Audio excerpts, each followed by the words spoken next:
ನಾನು ಕೇಳಿದ ಪ್ರಶ್ನೆ, ರಾಜ್ಯದಲ್ಲಿ ಪದೇ ಪದೇ ಹೆಣ್ಣು ಭ್ರೂಣ ಹತ್ಯೆ ಪ್ರಕರಣಗಳು ನಡೀತಿರೋದನ್ನು ಸರ್ಕಾರ ಗಮನಿಸಿದೆಯೇ ಅಂತ ಕೇಳಿದ್ದೇನೆ. ಅದಕ್ಕೆ ಅವರೊಂದಷ್ಟು ವಿವರವನ್ನು ಕೊಟ್ಟಿದ್ದಾರೆ. ಹೆಣ್ಣು ಭ್ರೂಣ ಹತ್ಯೆ ಪ್ರಕರಣಗಳಿಗೆ ಸಂಬಂಧಿಸಿದಂತೆ ಎಷ್ಟು ದೂರು ದಾಖಲಾಗಿದ್ದಾವೆ ಇದುವರೆಗೆ ಅನ್ನೋದನ್ನು ಕೇಳಿದ್ದೇನೆ. ಅವರು ದೂರು ದಾಖಲಾಗಿರೋ ವಿವರವನ್ನು ಕೂಡ ಇದರಲ್ಲಿ ಕೊಟ್ಟಿದ್ದಾರೆ.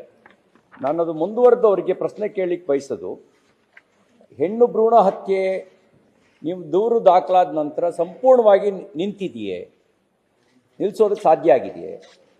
PCPNDT ಆ್ಯಕ್ಟ್ ತಂದ ನಂತರ 1994ರಲ್ಲಿ ಆ್ಯಕ್ಟ್ ಬಂದಿದ್ದು.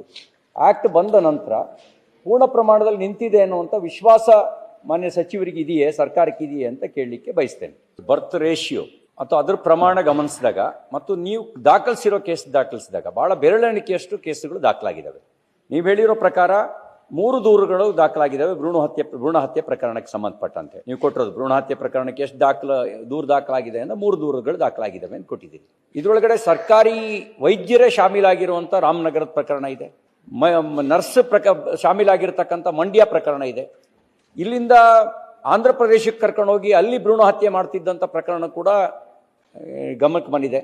ಒಂದು ಹೈಟೆಕ್ ಜಾಲ, ಇದನ್ನು ಭ್ರೂಣ ಹತ್ಯೆ ಮಾಡ್ತಕ್ಕಂಥ ಒಂದು ಹೈಟೆಕ್ ಜಾಲ, ಸೋಷಿಯಲ್ ಮೀಡಿಯಾ ಮೂಲಕ ಸಂಪರ್ಕ ಸಾಧಿಸಿ ಈ ಭ್ರೂಣ ಹತ್ಯೆ ಮಾಡ್ತಕ್ಕಂಥ ಹೈಟೆಕ್ ಜಾಲವನ್ನು ಕೂಡ ನೀವು ಉಲ್ಲೇಖ ಮಾಡಿದ್ದೀರಿ.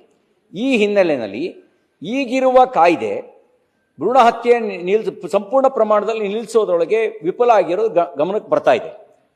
ಹಾಗಾಗಿ ಇನ್ನಷ್ಟು ಕಠಿಣ ಕಾಯ್ದೆಯ ತರುವ ಉದ್ದೇಶ ಸರ್ಕಾರಕ್ಕಿದೆಯೇ? ನನಗನ್ಸುತ್ತೆ ಇನ್ನಷ್ಟು ಕಠಿಣ ಕಾಯ್ದೆ ಅವಶ್ಯಕತೆ ಇದೆ. ಇನ್ನೊಂದ್ಸರಿ ಕನಸಿನಲ್ಲಿ ಯೋಚನೆ ಮಾಡಬಾರ್ದು. ಮತ್ತು ಅವರಿಗೆ ನಾವು ಸಸ್ಪೆಂಡ್ ಮಾಡಿಬಿಟ್ಟಿದ್ದೀವಿ ಅಂತ ಹೇಳಿದ್ವಿ, ಡಾಕ್ಟರ್ನ ಸಸ್ಪೆಂಡ್ ಮಾಡಿದ್ದೀವಿ ಅಂತ.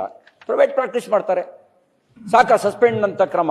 ಇನ್ನೂ ಅವ್ರಿಗೆ ಏನಾದ್ರು ಕೆಲಸದಿಂದ ವಜಾ ಮಾಡೋದು ಮಾತ್ರ ಅಲ್ಲ, ಆತ ಇನ್ನು ಮುಂದಿನ ದಿನಗಳಲ್ಲಿ ವೈದ್ಯಕೀಯ ವೃತ್ತಿಯನ್ನೇ ಕೈಗೊಳ್ಳಬಾರ್ದು, ಲೈಸೆನ್ಸ್ನೇ ಕ್ಯಾನ್ಸಲ್ ಮಾಡಬೇಕು. ಈ ಥರದ ಏನಾದ್ರು ಕ್ರಮ ಕೈಗೊಳ್ತೀರಾ?